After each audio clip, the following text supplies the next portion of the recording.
रोजाना लोकनाथ टीवी का special programme लुकमा सच देख रहे हो तुसीं ते मैं हां सुखविंदर सिंह सिद्धू। प्रोग्राम दे विच लैके हाजिर हां पंजाब दे एक अहम मसले दा लुकमा सच।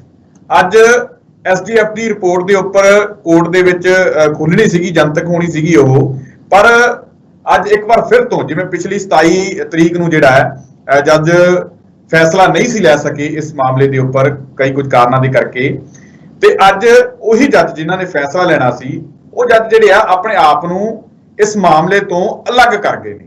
यानी कि अज फिर इस मामले ते सुनवाई जिहड़ी आ वो नहीं हो सकी। बीते दिन तुहानूं चेता होगा असीं दस्सिया भी सी, नवजोत सिंह सिद्धू होरां ने एक ट्वीट करके एक जिहड़ा प्रैस नोट जारी करके उम्मीद जताई सी कि कल जिहड़ी रिपोर्ट खुलनी है उस तो पंजाबियों को आस होनी चाहिए है, पंजाबियों को दुआ करनी चाहिए है कि सानू इंसाफ मिले, पंजाब के लोगों को इंसाफ मिले। पर वो रिपोर्ट जिहड़ी है वो अज फिर नहीं खुल सकी। उस मामले के उपर असीं विस्तारपूर्वक चर्चा करांगे, वड्डे खुलासे करांगे कि आखिर जेकर कोर्ट दे विच नहीं खुल सकी तो सरकार दे हत्थ किसने बन्ने ने, सरकार क्यों नहीं कार्रवाई कर रही, कौन किस नूं बचा रहा है। इस पूरे मामले ते विस्तारपूर्वक चर्चा करांगे ते चर्चा दे लई मेरे नाल मौजूद रहणगे प्रोफैसर कुलदीप सिंह जी। सब तो पहले उन्हां दा स्वागत करांगे, फिर प्रोग्राम की शुरुआत करांगे। सर स्वागत है जी प्रोग्राम दे विच। शुक्रिया सुखविंदर सिंह जी।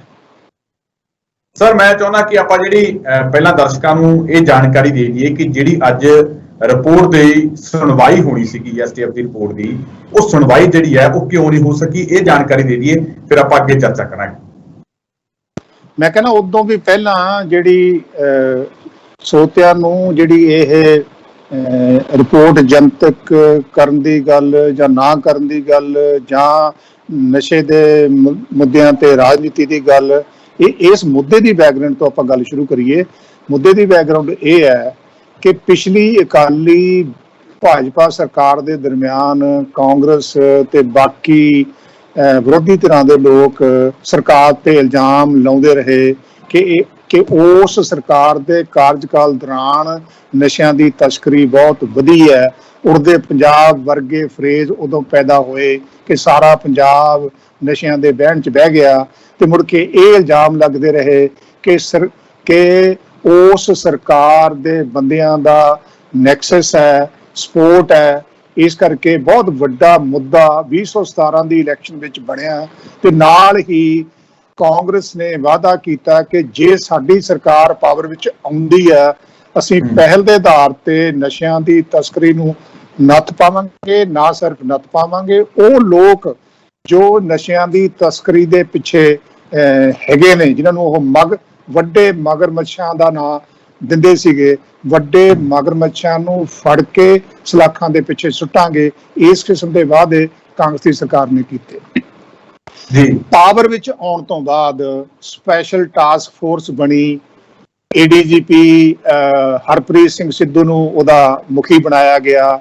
ਕੁਝ ਸਮਾਂ ਸਪੈਸ਼ਲ ਇਸੇ ਮਾਮਲੇ ਦੇ ਕਰਕੇ ਬਾਹਰਲੇ ਸੂਬੇ ਤੋਂ ਡੈਪੂਟੇਸ਼ਨ ਤੇ ਲੈ ਕੇ ਆਂਦਾ ਗਿਆ, ਤੇ ਉਹਨਾਂ ਦੇ ਆਉਣ ਤੋਂ ਬਾਅਦ ਕੁਝ ਥੋੜੀ ਬਹੁਤੀ ਪ੍ਰੋਗਰੈਸ ਇਸ ਮੁੱਦੇ ਤੇ ਨਜ਼ਰ ਵੀ ਆਈ, ਕੁਝ ਬੰਦੇ ਫੜੇ ਵੀ ਗਏ।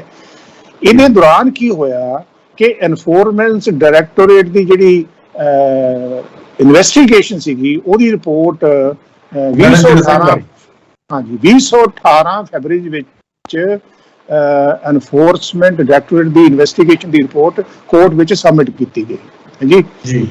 ਉਦੋਂ ਬਾਅਦ ਇੱਕ ਫੇਜ਼ ਇਹ ਵੀ ਆਇਆ ਜਦੋਂ ADGP ਹਰਪ੍ਰੀਤ ਸਿੰਘ ਸਿੱਧੂ ਨੂੰ ਹਟਾ ਦਿੱਤਾ ਗਿਆ, ਫੇਰ ਵਾਪਸ ਲੈ ਆਂਦਾ ਹੈ ਜੀ। ਸੋ ਜਿਹੜੀ ਸਰਕਾਰ ਦਾ ਵਾਅਦਾ ਸੀਗਾ ਉਸ ਵਾਅਦੇ ਤੇ ਪਹਿਰਾ ਦਿੰਦੀ ਸਰਕਾਰ ਨਜ਼ਰ ਨਹੀਂ ਆਈ। ਇਹਦੇ ਦੌਰਾਨ ਹੀ ਜਦੋਂ 2018 ਦੀ ਮੈਂ ਤੁਹਾਨੂੰ ਗੱਲ ਦੱਸ ਰਿਹਾ ਕਿ ਐਨਫੋਰਸਮੈਂਟ ਡਾਇਰੈਕਟੋਰੇਟ ਦੀ ਰਿਪੋਰਟ ਸਬਮਿਟ ਹੋ ਗਈ, ਤੇ ਉਦੋਂ ਬਾਅਦ ਮਈ ਵਿੱਚ ਸਰਕਾਰ ਨੇ ਆਪਣਾ ਉਹਨੂੰ ਕਹਿੰਦੇ ਨੇ ਟੈਕਨੀਕਲੀ ਓਪੀਨੀਅਨ ਕਮ ਸਟੇਟਸ ਰਿਪੋਰਟ, ਪੰਜਾਬ ਸਰਕਾਰ ਨੇ ਜਿਹੜੀ ED ਦੀ ਰਿਪੋਰਟ ਕੋਰਟ ਵਿੱਚ ਸਬਮਿਟ ਹੋਈ ਸੀ ਉਹਦੇ ਨਾਲ ਸੰਬੰਧਿਤ ਆਪਣੀ ਰਿਪੋਰਟ ਸਬਮਿਟ ਕੀਤੀ। ਉਹਨੂੰ ਕਹਿੰਦੇ ਨੇ ਓਪੀਨੀਅਨ ਕਮ ਸਟੇਟ, ਜਿਹਦਾ ਮਤਲਬ ਇਹ ਸੀਗਾ ਕਿ ਸਰਕਾਰ ਜਿਹੜੀ ਐਨਫੋਰਸਮੈਂਟ ਡਾਇਰੈਕਟੋਰੇਟ ਦੀ ਇਨਵੈਸਟੀਗੇਸ਼ਨ ਹੈ ਉਹਦੇ ਬਾਰੇ ਕੀ ਸੋਚ ਰੱਖਦੀ ਹੈ। ਓਪੀਨੀਅਨ ਸਟੇਟਸ ਦਾ ਮਤਲਬ ਹੈ ਜੇ ਸਰਕਾਰ ਉਸ ਇਨਵੈਸਟੀਗੇਸ਼ਨ ਨੂੰ ਠੀਕ ਮੰਨਦੀ ਹੈ ਫਿਰ ਸਰਕਾਰ ਨੇ ਉਹਦੇ ਤੇ ਕੀ ਕੰਮ ਕੀਤਾ ਔਰ ਕੀ ਕੰਮ ਕਰਨ ਜਾ ਰਹੀ ਹੈ। ਸੋ ਸਟੇਟਸ ਹੈਗਾ ਮਤਲਬ ਐਨਫੋਰਸਮੈਂਟ ਡਾਇਰੈਕਟੋਰੇਟ ਦੀ ਇਨਕੁਆਇਰੀ ਦੀ ਲਾਈਟ ਵਿੱਚ ਸਰਕਾਰ ਦਾ ਐਕਸ਼ਨ ਕੀ ਹੈ, ਐਕਸ਼ਨ ਕੀ ਹੈ। ਸਰਕਾਰ ਨੇ ਕੋਈ ਐਕਸ਼ਨ ਲਿਆ ਨਹੀਂ। ਉਹ ਰਿਪੋਰਟ ਸਬਮਿਟ ਕਰਨ ਤੋਂ ਬਾਅਦ ਦੇਖੋ ਤੁਸੀਂ ਮਈ 2018 ਨੂੰ 3 ਸਾਲ ਤੋਂ ਵੱਧ ਦਾ ਸਮਾਂ ਹੋ ਗਿਆ ਜੀ। ਸੋ ਸਰਕਾਰ ਨੇ ਉਸ ਤੋਂ ਬਾਅਦ ਉਹਦੇ ਤੇ ਕੋਈ ਪਹਿਰਾ ਨਹੀਂ ਦਿੱਤਾ, ਨਾ ਰਿਪੋਰਟ ਜਨਤਕ ਕੀਤੀ। ਹੁਣ ਕਮਾਲ ਦੀ ਗੱਲ ਇਹ ਹੈ ਕਿ ਚਾਹੇ ਉਹ ਰਿਪੋਰਟ ਕੋਰਟ ਵਿੱਚ ਸਬਮਿਟ ਕੀਤੀ ਗਈ, ਚਾਹੇ ਉਸ ਰਿਪੋਰਟ ਸਬਮਿਟ ਹੋਣ ਤੋਂ ਬਾਅਦ ਸਰਕਾਰ ਨੇ ਆਪਣਾ ਓਪੀਨੀਅਨ ਕਮ ਸਟੇਟਸ ਜਿਹਨੂੰ ਕਹਿੰਦੇ ਆ ਰਿਪੋਰਟ ਸਬਮਿਟ ਕਰ ਦਿੱਤੀ, ਪਰ ਕਿਤੇ ਵੀ ਕੋਰਟ ਨੇ ਇਸ ਗੱਲ ਦੀ ਕਿਤੇ ਪਾਬੰਦੀ ਨਹੀਂ ਲਾਈ ਕਿ ਜਿਹੜੀ ਈਡੀ ਦੀ ਰਿਪੋਰਟ ਹੈ ਉਹ ਜਨਤਕ ਨਹੀਂ ਕਰਨੀ, ਜਾਂ ਜਿਹੜੀ ਸਰਕਾਰ ਨੇ ਓਪੀਨੀਅਨ ਕਮ ਸਟੇਟਸ ਰਿਪੋਰਟ ਕੋਰਟ ਵਿੱਚ ਸਬਮਿਟ ਕੀਤੀ ਹੈ ਉਹ ਜਨਤਕ ਨਹੀਂ ਕਰਨੀ। ਸੋ ਨਾ ਤਾਂ ਕੋਰਟ ਨੇ ਸਰਕਾਰ ਤੇ ਨਸ਼ਿਆਂ ਤੇ ਮੁੱਦੇ ਤੇ ਕੋਈ ਕਿਸੇ ਇਨਕੁਆਇਰੀ ਤੇ ਰੋਕ ਲਾਈ, ਨਾ ਕਿਸੇ ਐਕਸ਼ਨ ਟੇਕਨ ਤੇ ਰਿਪੋਰਟ ਲਾਈ। ਹਾਂ, ਇਹ ਵੀ ਵਿੱਚੋਂ ਸੁਣਨ ਨੂੰ ਮਿਲਿਆ ਕਿ ਸਰਕਾਰ ਦੇ ਨੁਮਾਇੰਦੇ ਇਹ ਕਹਿੰਦੇ ਨਜ਼ਰ ਆਏ ਕਿ ਜੀ ਮਸਲਾ ਤੇ ਕੋਰਟ ਵਿੱਚ ਹੈ। ਸੀ ਦੋਨੋਂ ਗੱਲਾਂ 'ਚ ਫਰਕ ਹੈ। ਮਸਲਾ ਕੋਰਟ ਵਿੱਚ ਹੋਣਾ ਹੋਰ ਚੀਜ਼ ਹੈ। ਜੇ ਤਾਂ ਕੋਰਟ ਉਹਦੇ ਤੇ ਆਪਣਾ ਕੰਸਟ੍ਰੇਂਟ ਲਾ ਦਿੰਦੀ ਹੈ, ਰੋਕ ਲਾ ਦਿੰਦੀ ਹੈ, ਫਿਰ ਤਾਂ ਮਤਲਬ ਬਣਦਾ ਕਿ ਤੁਸੀਂ ਇਸ ਰਿਪੋਰਟ ਤੇ ਕਾਰਵਾਈ ਨਹੀਂ ਕਰ ਸਕਦੇ। ਕੋਰਟ ਨੇ ਕੋਈ ਪਾਬੰਦੀ ਤੇ ਲਾਈ ਨਹੀਂ ਹੈ ਜੀ। ਕੋਰਟ ਵਿੱਚ ਫਟਕਾਰ ਵੀ ਲਗਾਈ ਸੀ ਇਸੇ ਕਰਕੇ ਸਰਕਾਰ ਨੇ। ਇਹੀ ਗੱਲ ਕੋਰਟ ਨੇ ਕਹੀ ਨਾ ਕਿ ਭਾਈ ਤੁਸੀਂ ਕੋਰਟ ਵਿੱਚ ਈਡੀ ਦੀ ਰਿਪੋਰਟ ਸਬਮਿਟ ਕੀਤੀ ਹੈ, ਤੁਸੀਂ ਓਪੀਨੀਅਨ ਤੇ ਸਟੇਟਸ ਰਿਪੋਰਟ ਸਬਮਿਟ ਕੀਤੀ ਹੈ, ਪਰ ਕੋਰਟ ਨੇ ਤੁਹਾਡੇ ਤੇ ਕੋਈ ਪਾਬੰਦੀ ਲਾਈ ਨਹੀਂ, ਨਾ ਕੋਰਟ ਨੇ ਤੁਹਾਨੂੰ ਰਿਪੋਰਟ ਜਨਤਕ ਕਰਨ ਤੋਂ ਰੋਕਿਆ। ਸੋ ਉੱਥੋਂ ਰਾਜਨੀਤਿਕ ਮੈਸੇਜ ਇਹ ਗਿਆ ਕਿ ਸਰਕਾਰ ਨਸ਼ੇ ਦੀ ਤਸਕਰੀ ਨੂੰ ਰੋਕਣ ਲਈ ਬਹੁਤ ਵੱਡਾ ਵਾਅਦਾ ਕਰਕੇ ਪਾਵਰ 'ਚ ਆ ਗਈ, ਪਰ ਸਰਕਾਰ ਨੇ ਜਿਸ ਕਿਸਮ ਦਾ ਵਾਅਦਾ ਲੋਕਾਂ ਨਾਲ ਕੀਤਾ ਸੀ ਉਸ ਲੈਵਲ ਤੇ ਪਹਿਰਾ ਨਹੀਂ ਦਿੱਤਾ। ਜੇ ਤੁਸੀਂ ਹੁਣ ਹੋਰ ਗੱਲ ਤੁਸੀਂ ਮੈਨੂੰ ਦੱਸੋ ਵੀ ਬਹੁਤ ਵੱਡੀ ਇੱਕ ਆਸ ਬਣੀ ਜਦੋਂ ਹਰਪ੍ਰੀਤ ਸਿੱਧੂ ਨੂੰ ਸਪੈਸ਼ਲ ਟਾਸਕ ਫੋਰਸ ਦਾ ਚੀਫ ਬਣਾਇਆ ਗਿਆ, ਫਿਰ ਉਹਨੂੰ ਹਟਾ ਦਿੱਤਾ ਗਿਆ, ਫਿਰ ਲੈ ਆਂਦਾ। ਹੁਣ ਤੁਸੀਂ ਮੈਨੂੰ ਦੱਸੋ ਤਰਕ ਇਹ ਕਹਿੰਦਾ ਕਿ ਜੇ ਤਾਂ ਏਡੀਜੀਪੀ ਹਰਪ੍ਰੀਤ ਸਿੰਘ ਸਿੱਧੂ ਵਧੀਆ ਅਫਸਰ ਹੈ, ਵਧੀਆ ਕੰਮ ਕਰਦਾ ਹੈ, ਫਿਰ ਉਹਨੂੰ ਹਟਾਇਆ ਕਿਉਂ ਗਿਆ? ਜੇ ਏਡੀਜੀਪੀ ਹਰਪ੍ਰੀਤ ਸਿੱਧੂ ਦੀ ਕਾਰਗੁਜ਼ਾਰੀ ਸਰਕਾਰ ਮੁਤਾਬਕ ਠੀਕ ਨਹੀਂ ਸੀਗੀ, ਫਿਰ ਉਹਨੂੰ ਦੁਬਾਰਾ ਕਿਉਂ ਲਿਆਂਦਾ ਗਿਆ? ਸੋ ਕਈ ਚੀਜ਼ਾਂ ਸਰਕਾਰ ਦੀਆਂ। ਸੋ ਇਹਨਾਂ ਦੇ ਕੰਟੈਕਸਟ ਵਿੱਚ ਹੀ ਜਦੋਂ ਨਵਜੋਤ ਸਿੰਘ ਸਿੱਧੂ ਵਰਗੇ ਬੰਦੇ ਇਹ ਇਲਜ਼ਾਮ ਲਾਉਂਦੇ ਰਹੇ, ਜਿਸ ਇਲਜ਼ਾਮ ਵਿੱਚ ਇਸ ਕਰਕੇ ਜਾਨ ਪੈ ਜਾਂਦੀ ਹੈ ਕਿ ਸਰਕਾਰ ਦੀ ਆਪਣੀ ਕਾਰਗੁਜ਼ਾਰੀ ਉਸ ਤੋਂ ਚੰਗੀ ਹੈ। ਕੀ ਇਲਜ਼ਾਮ ਲਾਉਂਦੇ ਰਹੇ ਕਿ ਜੀ ਕਿ ਬੰਦਿਆਂ ਦਾ ਨਾਂ ਲੈ ਕੇ ਉਹ ਤਾਂ ਗੱਲ ਕਰਦੇ ਰਹੇ ਨੇ ਕਿ ਆਹ ਵੱਡੇ ਮਗਰਮੱਛਾਂ ਨੂੰ ਸਰਕਾਰ ਹੱਥ ਪਾਉਣ ਤੋਂ ਗੁਰੇਜ਼ ਕਰਦੀ ਹੈ। ਰਾਦਰ ਇਹ ਵੀ ਇਸ਼ਾਰਾ ਕਰਦੇ ਰਹੇ ਕਿ ਉਹਨਾਂ ਮਗਰਮੱਛਾਂ ਦਾ, ਵੱਡੇ ਮਗਰਮੱਛਾਂ ਦਾ ਸ਼ਾਇਦ ਜਿਹੜੀ ਈਡੀ ਦੀ ਰਿਪੋਰਟ ਆ ਉਹਦੇ ਵਿੱਚ ਜ਼ਿਕਰ ਹੋਵੇ, ਸ਼ਾਇਦ ਜਿਹੜੀ ਓਪੀਨੀਅਨ ਕਮ ਸਟੇਟਸ ਰਿਪੋਰਟ ਗਵਰਨਮੈਂਟ ਨੇ ਸਬਮਿਟ ਕੀਤੀ ਸੀਗੀ ਮਈ 2018 ਵਿੱਚ, ਸ਼ਾਇਦ ਉਹਦੇ ਵਿੱਚ ਵੀ ਕੋਈ ਜ਼ਿਕਰ ਹੋਵੇ।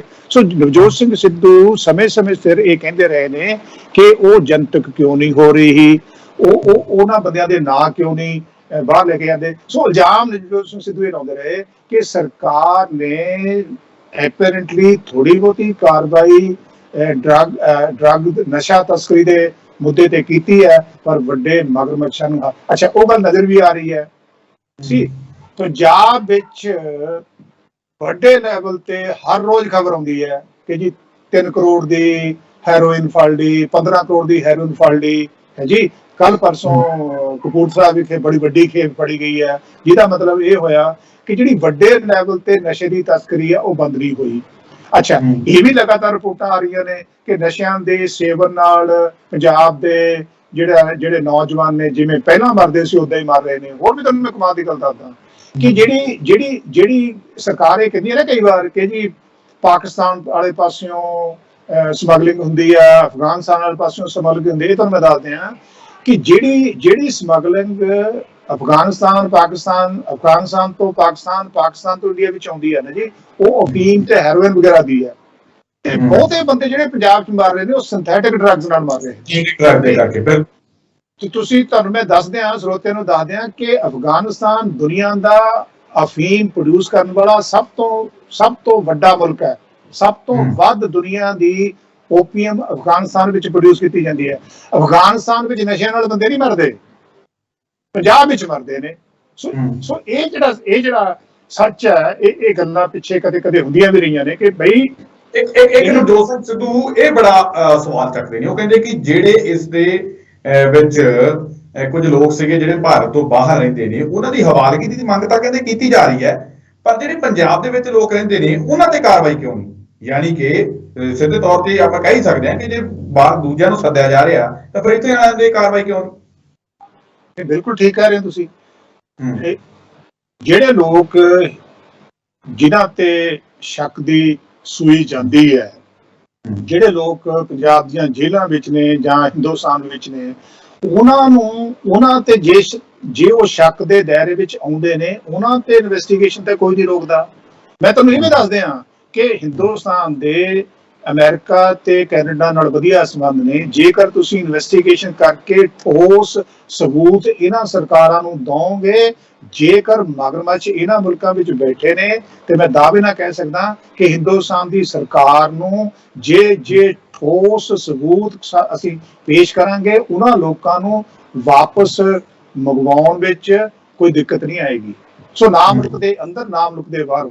ਸੋ ਇਹਦਾ ਮਤਲਬ ਇਹ ਹੋਇਆ ਕਿ ਜੇ ਕਿਸੇ ਗੱਲ ਦੀ ਘਾਟ ਹੈ ਨਾ, ਉਹ ਐਕਟ ਕਰਨ ਦੀ ਵਿਲ, ਜੇ ਤੁਸੀਂ ਐਕਟ ਕਰਨਾ ਹੀ ਨਹੀਂ ਚਾਹੁੰਦੇ ਫਿਰ ਗੱਲ ਦੂਜੀ ਹੈ, ਐਕਟ ਕਰਨ ਦੇ ਰਾਹ ਵਿੱਚ ਰੁਕਾਵਟਾਂ ਕੋਈ। ਸੋ ਨਾ ਤਾਂ ਜਿਹੜੇ ਲੋਕ ਪੰਜਾਬ ਦੀਆਂ ਜੇਲ੍ਹਾਂ ਵਿੱਚ ਬੈਠੇ ਨੇ, ਜਿਨ੍ਹਾਂ ਨੂੰ ਅਸੀਂ ਵੱਡੇ ਮਗਰਮੱਛ ਕਹਿੰਦੇ ਰਹੇ, ਨਾ ਤਾਂ ਉਹਨਾਂ ਤੇ ਕਾਰਵਾਈ ਕਰਨ ਦੀ ਕੋਈ ਸਰਕਾਰ ਦੀ ਪ੍ਰੋਬਲਮ ਸਾਨੂੰ ਨਜ਼ਰ ਆਉਂਦੀ ਹੈ। ਮੈਂ ਤਾਂ ਤੁਹਾਨੂੰ ਇੱਥੇ ਵੀ ਕਹਿਤਾ, ਜਿਹੜੇ ਲੋਕ ਬਾਹਰ ਦੀਆਂ ਜੇਲ੍ਹਾਂ ਵਿੱਚ ਬੈਠੇ ਨੇ, ਉਹਨਾਂ ਨੂੰ ਜੇ ਸਰਕਾਰ ਦਾ ਇਰਾਦਾ ਹੋਵੇ ਉੱਥੇ ਵੀ ਕੋਈ ਪ੍ਰੋਬਲਮ ਨਹੀਂ ਆਉਂਦੀ।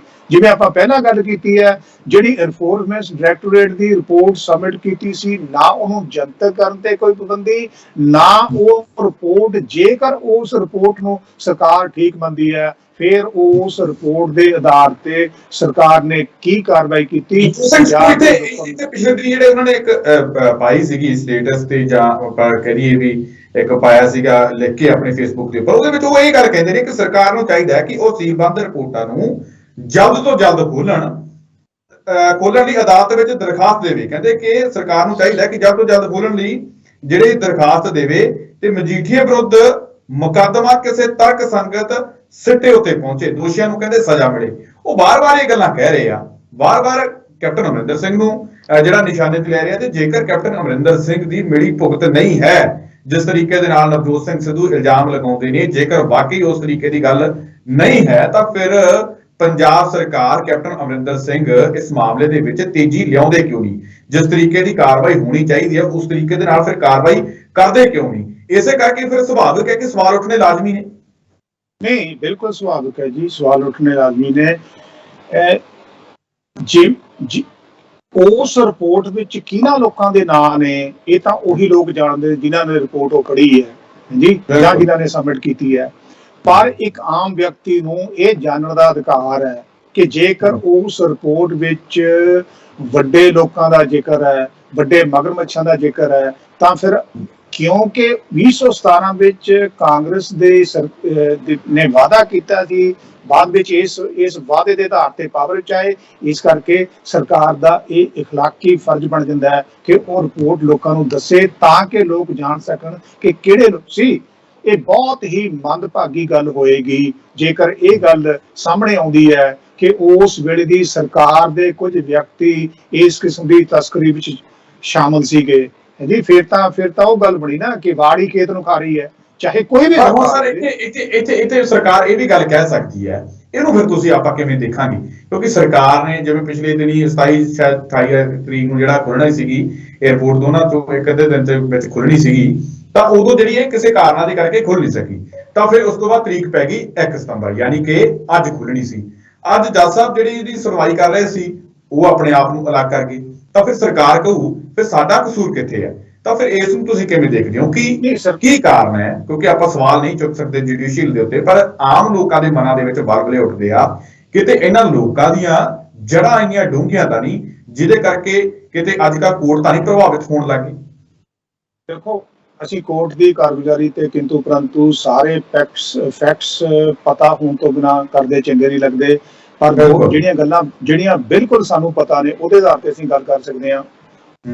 ਉਹ ਇਹ ਪਤਾ ਹੈ ਕਿ ਕੋਰਟ ਨੇ ਕੋਈ ਕਿਸੇ ਕਿਸਮ ਦੀ ਇਹਨਾਂ ਰਿਪੋਰਟਸ ਤੇ ਕਾਰਵਾਈ ਕਰਨ ਦੀ ਪਾਬੰਦੀ ਨਹੀਂ ਲਾਈ। ਕੋਰਟ ਨੇ ਇਹਨਾਂ ਰਿਪੋਰਟਾਂ ਨੂੰ ਜਨਤਕ ਕਰਨ ਦੀ ਪਾਬੰਦੀ ਨਹੀਂ ਲਾਈ। ਇਸ ਕਰਕੇ ਕੋਰਟ 'ਚ ਰਿਪੋਰਟ ਸਬਮਿਟ ਹੋ ਗਈ ਤੇ ਜਦੋਂ ਪਾਬੰਦੀ ਕੋਈ ਲੱਗੀ ਨਹੀਂ, ਕੋਈ ਅਰਜੈਂਸੀ ਬਣਦੀ ਨਹੀਂ, ਸਰਕਾਰ ਜੋ ਵੀ ਇਹਨਾਂ ਰਿਪੋਰਟਾਂ ਦੇ ਆਧਾਰ ਤੇ ਕਰਨਾ ਚਾਹੁੰਦੀ ਸੀ ਕਰ ਸਕਦੀ ਸੀ। ਸੋ ਇਸ ਕਰਕੇ ਜੇਕਰ ਕੋਈ ਦੋਸ਼ੀ ਹੈ ਉਹ ਸਰਕਾਰ ਹੈ ਜੀ। ਮੈਂ ਤਾਂ ਹੋਰ ਵੀ ਕਹਾਂਗਾ, ਜੇ ਫਰਜ਼ ਕੀਤਾ ਕੁਝ ਲੋਕਾਂ ਦੇ ਨਾਂ ਚਰਚਾ ਵਿੱਚ ਨੇ ਪਰ ਉਹ ਲੋਕ ਐਨਫੋਰਸਮੈਂਟ ਡਾਇਰੈਕਟੋਰੇਟ ਦੀ ਰਿਪੋਰਟ ਵਿੱਚ ਨਹੀਂ ਹੈਗੇ, ਇਹ ਵੀ ਮਾੜੀ ਗੱਲ ਹੈ ਕਿ ਰਿਪੋਰਟ ਵਿੱਚ ਨਾ ਹੁੰਦਿਆਂ ਹੋਇਆਂ ਨਾ ਹੁੰਦਿਆਂ ਹੋਇਆਂ ਤੁਹਾਡੀ ਚਰਚਾ ਹੋਵੇ। ਸੋ ਮੈਂ ਕੀ ਕਹਿਣਾ ਚਾਹੁੰਦਾ, ਇਨਸਾਫ ਇਸ ਗੱਲ ਦੀ ਮੰਗ ਕਰਦਾ ਹੈ ਕਿ ਐਨਫੋਰਸਮੈਂਟ ਡਾਇਰੈਕਟੋਰੇਟ ਦੀ ਰਿਪੋਰਟ ਜਨਤਕ ਕੀਤੀ ਜਾਵੇ ਤਾਂ ਕਿ ਜਿਹੜੇ ਲੋਕ ਉਸ ਰਿਪੋਰਟ ਵਿੱਚ ਜਿਨ੍ਹਾਂ ਦਾ ਜ਼ਿਕਰ ਹੈ ਜੀ ਉਹਨਾਂ ਤੇ ਤਾਂ ਇਲਜ਼ਾਮ ਲੱਗੇ, ਜਿਨ੍ਹਾਂ ਲੋਕਾਂ ਤੇ ਜੇ ਨਹੀਂ ਹੈਗਾ ਉਹਨਾਂ ਤੇ ਨਾ ਲੱਗੇ। ਇਸ ਕਰਕੇ ਮੈਂ ਕਹਿੰਦਾ ਸਰਕਾਰ ਨੂੰ ਪਹਿਲ ਦੇ ਆਧਾਰ ਤੇ ਰਿਪੋਰਟ ਜਨਤਕ ਕਰਨੀ ਚਾਹੀਦੀ ਔਰ ਸਰਕਾਰ ਦੀ ਇਹ ਵੀ ਡਿਊਟੀ ਬਣਦੀ ਸੀ ਇਹ ਦੱਸਦੀ ਕਿ ਉਹਦੇ ਤੇ ਸਰਕਾਰ ਨੇ ਐਕਸ਼ਨ ਹੁਣ ਤੱਕ ਕੀ ਲਿਆ, ਅੱਗੇ ਕੀ ਲੈਣ ਜਾ ਰਹੀ ਹੈ ਸੀ।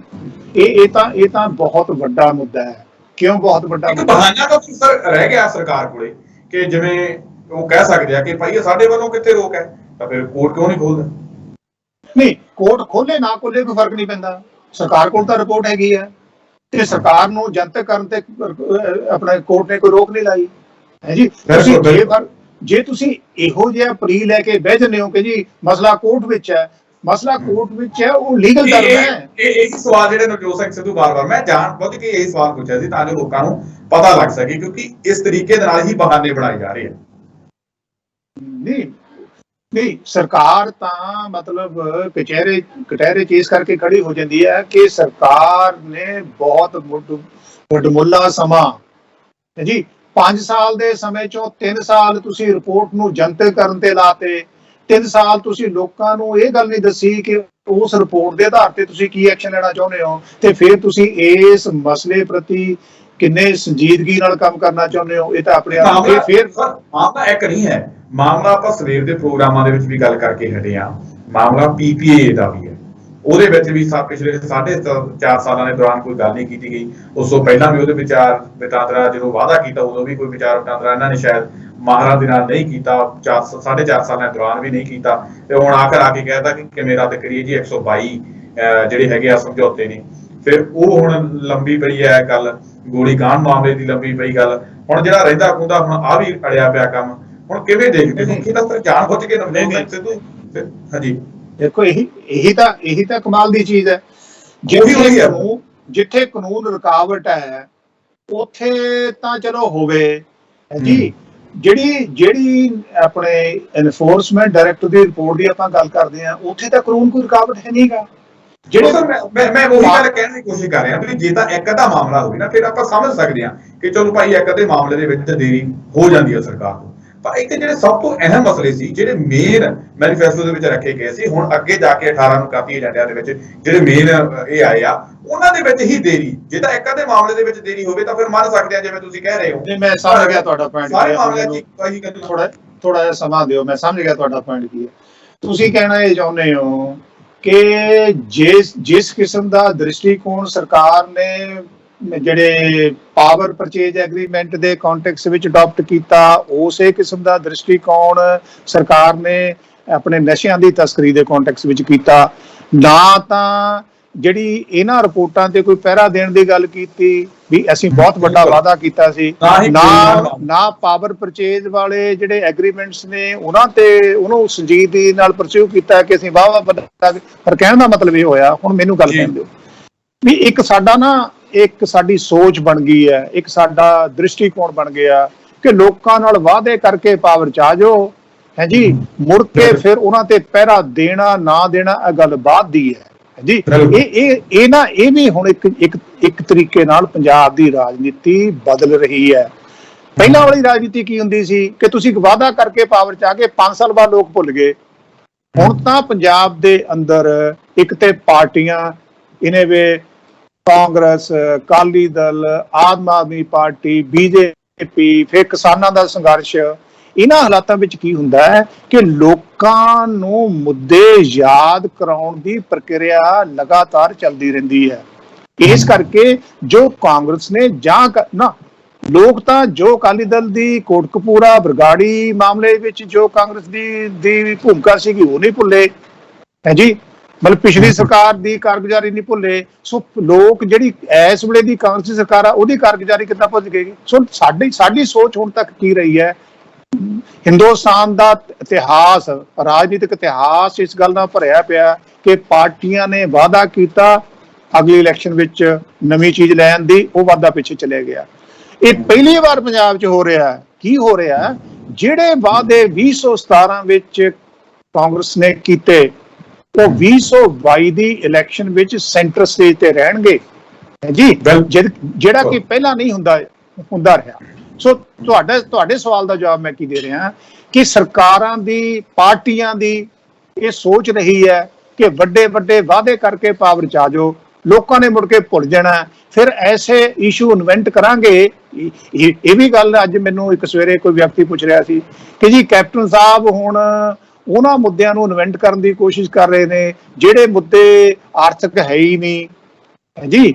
ਤੁਹਾਨੂੰ ਜਿਹੜੀ ਪਾਕਿਸਤਾਨ ਤੋਂ ਇਨਸਿਕਿਉਰਿਟੀ ਹੈ ਉਹ ਵੱਡਾ ਮਸਲਾ ਲੱਗਦਾ ਹੈ, ਤੁਹਾਨੂੰ ਜਿਹੜੀ ਕ੍ਰਾਸ ਬਾਰਡਰ ਟੈਰਰਿਜ਼ਮ ਹੈ ਉਹ ਵੱਡਾ ਮੁੱਦਾ ਲੱਗਦਾ ਹੈ। ਸੋ ਸਰਕਾਰਾਂ ਇਦਾਂ ਕਰਦੀਆਂ ਨੇ ਕਿ ਤੁਸੀਂ ਇੱਕ ਗੱਲ ਹੋਰ ਬੜਾ ਅਹਿਮ ਹੈ, ਮੈਂ ਭੁੱਲ ਨਾ ਜਾਵਾਂ, ਕਿਵੇਂ ਦੇਖਦੇ ਹੋ ਕਿ ਜਿਹਦੇ ਕਰਕੇ ਸਰਕਾਰ, ਜਿਹੜੇ ਮੁੱਦਿਆਂ ਦੇ ਕਰਕੇ ਸਰਕਾਰ ਜਿਹੜੀ ਹੈ ਉਹ ਘਿਰ ਰਹੀ ਹੈ ਲੋਕਾਂ ਦੇ ਵਿੱਚ, ਜਿਹੜੇ ਵਾਅਦੇ ਕਰਕੇ ਆਈ ਸੀ, ਚਾਹੇ ਉਹ ਵਿਰੋਧੀ ਪਾਰਟੀਆਂ ਉਹਨਾਂ ਨਹੀਂ ਸੀ ਘੇਰ ਸਕੀਆਂ ਜਿਨ੍ਹਾਂ ਨਵਜੋਤ ਸਿੰਘ ਸਿੱਧੂ ਨੇ ਘੇਰਿਆ, ਤੇ ਆਮ ਲੋਕ ਜਿਹੜੇ ਵੀ ਇਹ ਸਵਾਲ ਪੁੱਛਦੇ ਆ, ਲੱਗਦਾ ਨਹੀਂ ਕਿ ਇੱਕ ਇੱਕ ਕਰਕੇ ਸਰਕਾਰ ਆਪਣੇ ਪਾਲੇ ਦੇ ਵਿੱਚੋਂ ਗੇਂਦ ਕੱਢ ਕੇ ਕੋਰਟ ਦੇ ਪਾਲੇ 'ਚ ਸਿੱਟੀ ਜਾਂਦੀ ਹੈ।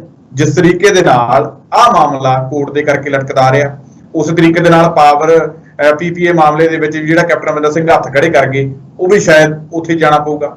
ਤੇ ਉਧਰ ਜਿਸ ਤਰੀਕੇ ਦੇ ਨਾਲ ਹਾਈ ਕੋਰਟ ਨੇ ਕੁੰਵਰ ਵਿਜੇ ਪ੍ਰਤਾਪ ਦੀ ਰਿਪੋਰਟ ਜਿਹੜੀ ਰੱਦ ਕੀਤੀ, ਉਸ ਤੋਂ ਬਾਅਦ ਇਹਨਾਂ ਨੇ STF ਵੀ ਬਣਾਤੀ, ਉਸ ਮਾਮਲੇ ਦੇ ਵਿੱਚ ਵੀ ਇਹ ਸੁਪਰੀਮ ਕੋਰਟ ਚਲੇ ਗਏ। ਕਿਤੇ ਨਾ ਕਿਤੇ ਲੱਗ ਨਹੀਂ ਰਿਹਾ ਕਿ ਇਹ ਗੱਲਾਂ ਦਰਸਾਉਣ ਦੀ ਕੋਸ਼ਿਸ਼ ਹੈ ਕਿ ਭਾਈ ਅਸੀਂ ਤਾਂ ਪੂਰੀ ਕੋਸ਼ਿਸ਼ ਕੀਤੀ ਸੀ, ਉਹ ਇਹ ਗੱਲ ਬਣ ਨਹੀਂ ਪਾਈ, ਹੁਣ ਕੋਰਟ ਦੇ ਵਿੱਚ ਆ। ਜਿਹੜੀ ਇੱਕ ਇੱਕ ਕਰਕੇ ਇਹ ਜਿਹੜੇ ਤਿੰਨ ਅਹਿਮ ਮਸਲੇ ਆ, ਇੱਕ ਇੱਕ ਕਰਕੇ ਕੋਰਟ ਭੇਜਣ ਦੀ ਕੋਸ਼ਿਸ਼ ਹੈ। ਨਹੀਂ, ਇੰਨਾ ਸਰਕਾਰ ਲਈ ਭੱਜਣਾ ਇੰਨਾ ਸੌਖਾ ਨਹੀਂ ਹੈਗਾ ਕਿ ਜੀ ਲਓ ਜੀ ਅਸੀਂ ਤੇ ਕੋਸ਼ਿਸ਼ ਕੀਤੀ, ਕੋਰਟ ਨੇ ਆਹ ਕੁਝ ਕਰਤਾ। ਤੁਸੀਂ ਮੈਨੂੰ ਦੱਸੋ, ਜਿਹੜੀ ਐਡੀ ਵੱਡੀ ਫੌਜ ਸਰਕਾਰ ਕੋਲ ਵਕੀਲਾਂ ਦੀ ਹੈ, ਜੇ ਸਰਕਾਰ ਉਹਨਾਂ ਵਕੀਲਾਂ ਕੋਲੋਂ ਲੀਗਲ ਓਪੀਨੀਅਨ ਲੈ ਕੇ ਪਰਸਿਊ ਨਹੀਂ ਕਰ ਸਕਦੀ ਇਸ ਗੱਲ ਨੂੰ ਯਕੀਨੀ ਦਿਵਾਉਣ ਲਈ ਕਿ ਜਦੋਂ ਅਸੀਂ ਕਿਸੇ ਮਸਲੇ ਨੂੰ ਪਰਸਿਊ ਕਰਨਾ ਹੈ ਫਿਰ ਇਸ ਗੱਲ ਦਾ ਖਿਆਲ ਰੱਖਿਆ ਜਾਵੇ ਕਿ ਕੋਈ ਕਾਨੂੰਨੀ ਮੈਂ ਤੁਹਾਨੂੰ ਫੇਰ ਹੋ ਗਿਆ, ਪੰਜਾਬ ਦੇ ਵਕੀਲਾਂ ਦੀ ਫੌਜ ਬਾਰੇ ਕਿਹੜਾ ਬੰਦਾ ਨਹੀਂ ਜਾਣਦਾ। ਪਿੰਡ ਤੋਂ ਲੈ ਕੇ ਖੁੱਡਾਂ ਦੀਆਂ ਚਰਚਾਵਾਂ ਤੋਂ ਲੈ ਕੇ ਵਿਧਾਨ ਸਭਾਵਾਂ ਦੇ ਤੱਕ, ਕੈਬਨਿਟ ਦੀਆਂ ਮੀਟਿੰਗਾਂ ਦੇ ਤੱਕ ਪੰਜਾਬ ਸਰਕਾਰ ਦੇ ਇਸ ਜਿਹੜੇ ਵਕੀਲਾਂ ਦੀ ਫੌਜ ਦੇ ਬਾਰੇ ਗੱਲਾਂ ਤਰ੍ਹਾਂ ਤਰ੍ਹਾਂ ਦੀਆਂ ਹੁੰਦੀਆਂ ਨੇ। ਸੁਖਵਿੰਦਰ, ਫਿਰ ਸਰਕਾਰ ਇਹ ਕਹਿ ਕੇ ਤਾਂ ਨਹੀਂ ਖੜਾ ਛਡਾ ਸਕਦੀ ਕਿ ਅਸੀਂ ਤਾਂ ਕੋਰਟ ਗਏ ਸੀ ਜੀ, ਅਸੀਂ ਕੀ ਕਰੀਏ, ਕੋਰਟ ਨੇ ਸਾਡਾ ਸਾਥ ਨਹੀਂ ਦਿੱਤਾ, ਕੋਰਟ ਨੇ ਸਾਡੇ ਵਰਡਿਕਟ ਤੇ ਮੋਹਰ ਨਹੀਂ ਲਾਈ। ਫਿਰ ਇਲਜ਼ਾਮ, ਤੁਸੀਂ ਕੋਰਟ ਦਾ ਸਹਾਰਾ ਲੈ ਕੇ ਇਲਜ਼ਾਮ ਤੋਂ ਬਚ ਨਹੀਂ ਸਕਦੇ। ਫਿਰ ਇਲਜ਼ਾਮ ਤੁਹਾਡੇ ਤੇ ਜਾਏਗਾ ਕਿ ਤੁਹਾਡੀ ਨੀਅਤ ਵਿੱਚ ਖੋਟ ਹੈ, ਤੁਹਾਡੀ ਸੰਜੀਦਗੀ ਵਿੱਚ ਕੋਈ ਖੋਟ ਹੈ। ਲੋਕ ਸਮਝ ਗਏ, ਜੇ ਤਾਂ ਆਮ ਲੋਕ ਆਪਣੇ ਸਮਝ ਗਏ ਫਿਰ ਤਾਂ ਨਹੀਂ ਇਹ ਨਹੀਂ ਬਚ ਸਕੇ, ਪਰ ਇਹਨਾਂ ਦੇ ਵੱਲੋਂ ਤਾਂ ਪੂਰੀ ਕੋਸ਼ਿਸ਼ ਹੈ ਲੋਕਾਂ ਦੇ ਸ਼ਾਇਦ ਅੱਖਾਂ ਦੇ ਵਿੱਚ ਘੱਟਾ ਪਾਉਣ।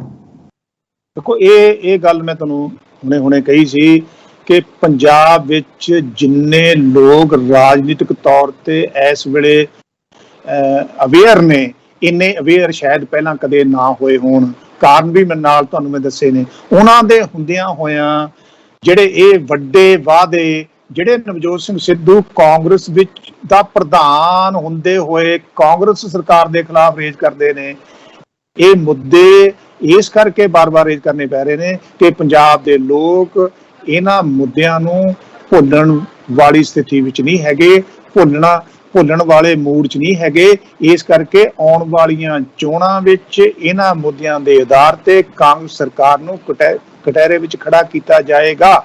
ਸੋ ਜੇ ਕੋਈ ਵਿਅਕਤੀ ਇਹਨਾਂ ਮੁੱਦਿਆਂ ਨੂੰ ਲੈ ਕੇ ਕਟਹਿਰੇ ਵਿੱਚ ਖੜਾ ਨਹੀਂ ਕੀਤਾ ਜਾ ਸਕਦਾ, ਉਹ ਨਵਜੋਤ ਸਿੰਘ ਸਿੱਧੂ ਆ ਜਾਂ ਪ੍ਰਗਟ ਸਿੰਘ ਆ, ਕਿਉਂਕਿ ਇਹੀ ਤਾਂ ਲੋਕ ਨੇ ਜਿਹੜੇ ਕਾਂਗਰਸ ਵਿੱਚ ਹੁੰਦੇ ਹੋਏ ਵੀ, ਸਰਕਾਰ ਵਿੱਚ ਹੁੰਦੇ ਹੋਏ ਵੀ ਇਹਨਾਂ ਮੁੱਦਿਆਂ ਤੇ ਲਗਾਤਾਰ ਪਹਿਰਾ ਦਿੰਦਾ ਰਹੇ ਨੇ। ਹੁਣ ਫਿਰ ਹੱਲ ਕੀ ਹੈ ਇਸ ਮਾਮਲੇ ਦੇ ਵਿੱਚ? ਜੇ ਆਪਾਂ ਇਹਦੀ ਗੱਲ ਕਰੀਏ STF ਦੀ ਰਿਪੋਰਟ ਦੇ ਮਾਮਲੇ ਵਿੱਚ ਹੱਲ ਕੀ ਹੈ? ਫਿਰ ਹੱਲ ਉਹੀ ਹੋ ਸਕਦਾ ਜਿਹੜੇ ਨਵਜੋਤ ਸਿੰਘ ਸਿੱਧੂ ਕਹਿੰਦੇ ਨੇ ਕਿ ਜੇਕਰ ਜੇਕਰ ਉਹਨੇ ਸਿੱਧਾ ਕਿਹਾ, ਕਹਿੰਦੇ ਜੇ ਹੋਰ ਦੇਰੀ ਹੋਈ ਰਿਪੋਰਟ ਜਨਤਕ ਕਰਨ ਦੇ ਵਿੱਚ ਤਾਂ ਮੈਂ ਵਿਧਾਨ ਸਭਾ ਦੇ ਵਿੱਚ ਮਤਾ ਪਾਸ ਕਰਨ ਦੇ ਲਈ ਕਹਿੰਦੇ ਲੈ ਕੇ ਆਵਾਂਗਾ ਵਿਧਾਨ ਸਭਾ ਦੇ ਵਿੱਚ। ਤਾਂ ਉਹ ਜਿਹੜਾ ਸੈਸ਼ਨ ਇੱਕ ਦਿਨ ਦਾ ਬੁਲਾਇਆ ਗਿਆ, ਤੁਸੀਂ ਜਿਵੇਂ ਦੱਸਿਆ ਵੀ ਆ ਕਿ ਉਹ ਜਿਹੜਾ ਸਪੈਸ਼ਲ ਜਿਹੜਾ ਸੈਸ਼ਨ ਹੋ ਕੇ ਆਉਣਾ ਤੇ ਉਸ ਤੋਂ ਬਾਅਦ ਚ ਦੁਬਾਰਾ ਵੀ ਸ਼ਾਇਦ ਜਿਹੜਾ ਬੁਲਾਇਆ ਜਾ ਸਕਦਾ ਹੈ। ਪਰ ਜੇ ਬੁਲਾਇਆ ਜਾਂਦਾ ਤਾਂ ਫਿਰ ਕੈਪਟਨ ਅਮਰਿੰਦਰ ਸਿੰਘ ਘਿਰਨਗੇ ਜ਼ਰੂਰ, ਤਾਂ ਫਿਰ ਉਹਦੇ ਵਿੱਚ ਇਹ ਮਾਮਲਾ ਗੂੰਜ ਵੀ ਸਕਦਾ ਹੈ ਕਿ ਜੇ ਮਾਮਲਾ ਗੂੰਜਦਾ ਹੈ, ਜੇਕਰ ਨਵਜੋਤ ਸਿੰਘ ਸਿੱਧੂ ਵਾਕਈ ਮਤਾ ਲੈ ਕੇ ਆਉਂਦੇ ਨੇ ਕਿ ਰਿਪੋਰਟ ਜਨਤਕ ਕੀਤੀ ਜਾਵੇ, ਕਿ ਇਸ ਤਰੀਕੇ ਦੇ ਨਾਲ ਹੋ ਸਕਦਾ? ਨਹੀਂ, ਕਿਉਂ ਨਹੀਂ ਹੋ ਸਕਦਾ? ਮੈਂ ਕਹਿੰਦਾ ਵਿਧਾਨ ਸਭਾ ਦੇ ਇਜਲਾਸ ਵਿੱਚ ਰੇਜ਼ ਕਰਨ ਤੋਂ ਪਹਿਲਾਂ ਹੀ ਇਹ ਰਿਪੋਰਟ ਜਨਤਕ ਹੋ ਜਾਣੀ ਚਾਹੀਦੀ ਸੀਗੀ। ਇਹ ਤਾਂ ਕੋਈ ਵੱਡਾ ਇਸ਼ੂ ਨਹੀਂ ਹੈਗਾ। ਰਾਦਰ ਇਹ ਤਾਂ ਫਿਰ ਸਾਨੂੰ ਦੂਜੇ ਪਾਸੇ ਲੈ ਜਾਂਦਾ, ਜਿੱਥੇ ਲੋਕ ਸਰਕਾਰ ਤੇ ਸ਼ੱਕ ਕਰਦੇ ਨੇ, ਇਹ ਤੇ ਆਪਣੇ ਵਿਰੋਧੀਆਂ ਨਾਲ ਮਿਲੇ ਹੋਏ ਨੇ, ਹੈ ਜੀ, ਇਹਨਾਂ ਦਾ ਨੈਕਸਸ ਹੈਗਾ, ਹੈ ਜੀ, ਉਹ ਤਾਂ ਜਨਤਕ ਕਰ ਦੇਣੀ ਚਾਹੀਦੀ ਸੀ। ਮੈਂ ਕਹਿੰਦਾ ਵੀ ਇਹ ਜਨਤਕ ਕਰਵਾਉਣ ਲਈ ਜਾਂ ਇਸ ਗੱਲ ਨੂੰ ਯਕੀਨ, ਹਾਂ ਪ੍ਰੈਸ਼ਰ ਜ਼ਰੂਰ ਬਣੇਗਾ ਕਿ ਤੁਸੀਂ ਵਿਧਾਨ ਸਭਾ ਦੇ ਇਜਲਾਸ ਵਿੱਚ ਰੇਜ਼ ਕਰ ਰਹੇ ਹੋ, ਸਰਕਾਰ ਨੂੰ ਕਟਹਿਰੇ ਵਿੱਚ ਖੜਾ ਕਰ ਰਹੇ ਹੋ, ਸਰਕਾਰ ਨੂੰ ਪੁੱਛ ਰਹੇ ਹੋ, ਪਰ ਜੇ ਸਰਕਾਰ ਚਾਹਵੇ ਇਹਦੇ ਵਿੱਚ ਤਾਂ ਕੋਈ ਕਾਨੂੰਨੀ ਬੰਦਿਸ਼ ਹੈ ਹੀ ਨਹੀਂ। ਹਾਂ, ਜਿਹੜੇ ਪਾਵਰ ਪਰਚੇਜ ਐਗਰੀਮੈਂਟਸ ਨੇ ਉੱਥੇ ਪਾਬੰਦੀ ਜ਼ਰੂਰ ਹੈਗੀ ਹੈ, ਪਰ ਉੱਥੇ ਮੇਰੀ ਜਾਤੀ ਰਾਏ ਹੋਰ ਹੈਗੀ ਹੈ ਕਿ ਜੇ ਤੁਸੀਂ ਵਿਧਾਨ ਸਭਾ ਵਿੱਚ ਜਾ ਕੇ ਉਹਨਾਂ ਨੂੰ ਆਪਣਾ ਰਿਜੈਕਟ ਕਰ ਦਿੰਦੇ ਹੋ, ਫਿਰ ਵੀ ਕਾਨੂੰਨੀ ਮਸਲੇ ਬਣੇ ਰਹਿਣਗੇ, ਕਿਉਂਕਿ ਐਗਰੀਮੈਂਟ ਸਾਈਨ ਕਰਕੇ ਤੁਸੀਂ ਆਪਣੇ ਹੱਥ ਵੱਢੇ ਨੇ, ਤੁਸੀਂ ਜਿਹੜੀਆਂ ਕੰਪਨੀਆਂ ਨਾਲ ਐਗਰੀਮੈਂਟਸ ਕੀਤੇ ਨੇ ਜਿਨ੍ਹਾਂ ਤੋਂ ਤੁਸੀਂ ਭੱਜ ਨਹੀਂ ਸਕਦੇ। ਪਰ ਨਸ਼ਿਆਂ ਦੇ ਤਸਕਰੀ ਵਾਲੇ ਮੁੱਦੇ ਤੇ ਤਾਂ ਇਦਾਂ ਦੀ ਕੋਈ ਸਰਕਾਰ ਦੀ ਕੰਸਟ੍ਰੇਂਟ ਨਹੀਂ ਹੈਗੀ। ਇੱਥੇ ਤਾਂ ਸਰਕਾਰ ਦੀ ਕੋਈ ਕਾਨੂੰਨੀ ਸਮੱਸਿਆ ਨਹੀਂ ਹੈਗੀ, ਇੱਥੇ ਤਾਂ ਸਰਕਾਰ ਦੀ ਨੀਅਤ ਦਾ ਮਸਲਾ ਹੈ। ਸਰਕਾਰ ਪਹਿਲਾਂ ਆਪਣੀ ਨੀਅਤ ਸਾਫ਼ ਕਰੇ ਕਿ ਤੁਸੀਂ ਕਰਨਾ ਕੀ ਚਾਹੁੰਦੇ ਹੋ, ਵਾਕਈ ਜਿਹੜੇ ਤੁਸੀਂ ਵਾਅਦੇ ਕੀਤੇ ਸੀ ਉਹਦੇ ਮੁਤਾਬਕ ਕੰਮ ਕਰਨਾ ਚਾਹੁੰਦੇ ਹੋ, ਜਾਂ ਹੁਣ ਤੁਸੀਂ ਗੋਂਗਲਾਂ ਤੋਂ ਮਿੱਟੀ ਝਾੜ ਕੇ ਇਹ ਕਹਿ ਦਵੋ ਕਿ ਜੀ ਸਾਨੂੰ ਤਾਂ ਕੁਝ ਲੱਭਿਆ ਹੀ ਨਹੀਂ ਹੈਗਾ। ਬਿਲਕੁਲ ਜੀ। ਤਾਂ ਸਭ ਤੁਸੀਂ ਆਪਣੇ ਇਸ ਪ੍ਰੋਗਰਾਮ ਦੇ ਵਿੱਚ ਜੁੜੇ, ਤੁਹਾਡਾ ਬਹੁਤ ਬਹੁਤ ਧੰਨਵਾਦ। ਸੁਰਿੰਦਰ ਸਿੰਘ ਜੀ, ਬਹੁਤ ਮਿਹਰਬਾਨੀ, ਸ਼ੁਕਰੀਆ, ਥੈਂਕ ਯੂ। ਰਾਏ ਸਨ ਪ੍ਰੋਫੈਸਰ ਕੁਲਦੀਪ ਸਿੰਘ ਜੀ, ਜਿਨ੍ਹਾਂ ਦੇ ਵੱਲੋਂ ਇਸ ਅਹਿਮ ਮਸਲੇ, ਪੰਜਾਬ ਦੇ ਇਸ ਅਹਿਮ ਮਸਲੇ ਦੇ ਉੱਪਰ ਬੜੀ ਵਿਸਤਾਰਪੂਰਵਕ ਸਾਡੇ ਨਾਲ ਜਿਹੜੀ ਚਰਚਾ ਕੀਤੀ ਹੈ, ਬੜੇ ਅਹਿਮ ਪਹਿਲੂਆਂ ਤੋਂ ਸਾਨੂੰ ਜਿਹੜਾ ਜਾਣੂ ਕਰਵਾਇਆ। ਉਮੀਦ ਕਰਦੇ ਹਾਂ ਕਿ ਪ੍ਰੋਫੈਸਰ ਸਾਹਿਬ ਉਹਨਾਂ ਦੇ ਜਿਹੜੇ ਵਿਚਾਰ ਆ ਤੁਹਾਨੂੰ ਜ਼ਰੂਰ ਪਸੰਦ ਆਏ ਹੋਣਗੇ। ਦੁਬਾਰਾ ਫਿਰ ਮਿਲਾਂਗੇ ਇਸ ਪ੍ਰੋਗਰਾਮ ਦੇ ਵਿੱਚ, ਤਦ ਤੱਕ ਲਈ ਦਿਓ ਇਜਾਜ਼ਤ, ਧੰਨਵਾਦ।